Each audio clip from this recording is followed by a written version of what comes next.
IBD generally दो प्रकार के होते हैं। एक को हम अल्सरेटिव कोलाइटिस कहते हैं और एक को क्रॉन्स डिसीज कहते हैं। आपके परिवार में किसी को आईबीडी हुआ है या आईबीडी है तो आपको भी होने के चांसेस ज़्यादा है।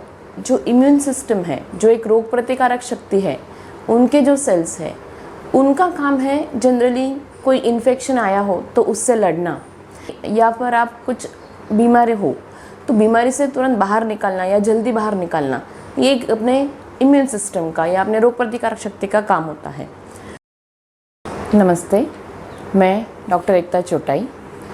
आज हम बात करेंगे एक और बीमारी के बारे में जो है आईबीडी।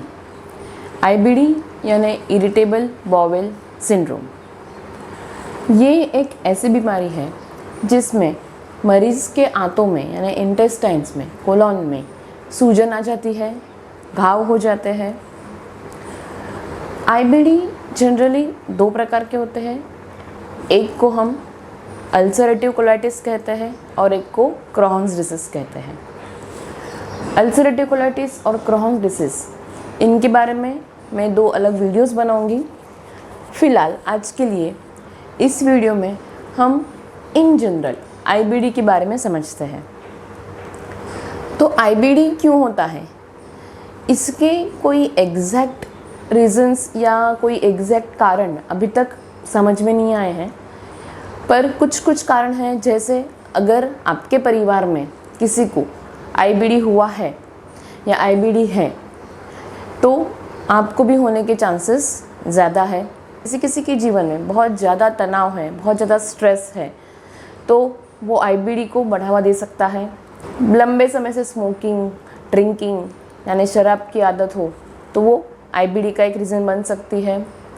अपनी बॉडी में जो इम्यून सिस्टम है, जो एक रोग प्रतिकारक शक्ति है, उनके जो सेल्स है, उनका काम है जनरली कोई इन्फेक्शन आया हो तो उससे लड़ना, या फिर आप कुछ बीमारी हो तो बीमारी से तुरंत बाहर निकलना या जल्दी बाहर निकलना, ये एक अपने इम्यून सिस्टम का या अपने रोग प्रतिकारक शक्ति का काम होता है।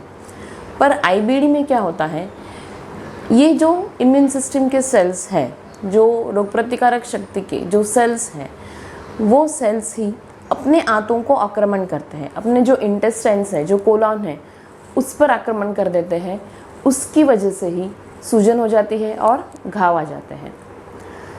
इसके सिम्टम्स क्या क्या हैं, तो पेट में दर्द होना, अच्छे से भूख ना लगना, वज़न कम हो जाना, डायरिया यानी दस्त जैसा लगना, एनल रीजन के पास सूजन जैसा महसूस होना, उल्टी जैसा महसूस होना, उल्टी होना, ये सब आईबीडी के ही लक्षण हैं। अगर कोई पेशेंट को बहुत ज़्यादा लंबे समय से पेट में दर्द है, बहुत ज़्यादा खून बह रहा है, तो प्लीज़ अपने डॉक्टर को कंसल्ट कीजिए। इससे कैसे बचें, तो अगर आपको पता है कि आपके फैमिली में या आपकी फैमिली हिस्ट्री में किसी को आईबीडी है या हुआ है, तो खासकर उन लोगों ने ज़्यादा फाइबर युक्त पदार्थ खाने चाहिए, जैसे कि फल हो गए, हरी सब्जियां हो गई, ड्राई फ्रूट्स हो गए, इनका सेवन ज़्यादा करना चाहिए। बहुत ज़्यादा मसालेदार पदार्थ, बहुत ज़्यादा तला हुआ खाना, ये अवॉइड करें। पानी का सेवन ज़्यादा लें।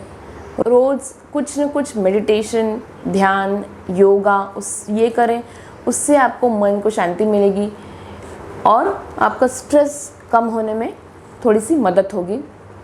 स्मोकिंग, ड्रिंकिंग की आदत है तो कृपया उसे बंद कीजिए। होम्योपैथी में भी काफ़ी सारी दवाइयाँ हैं, जैसे नक्सवमिका है, कार्बोवेज है, लाइकोपोडियम है, जो आईबीडी में हेल्पफुल साबित हुई है। होम्योपैथिक दवाइयाँ आप अपने होम्योपैथिक डॉक्टर को कंसल्ट करने के बाद ही लीजिए। हमसे कंसल्ट करने के लिए आप हमारी वेबसाइट www.genicorhomeopathy.com पर भी विज़िट कर सकते हैं।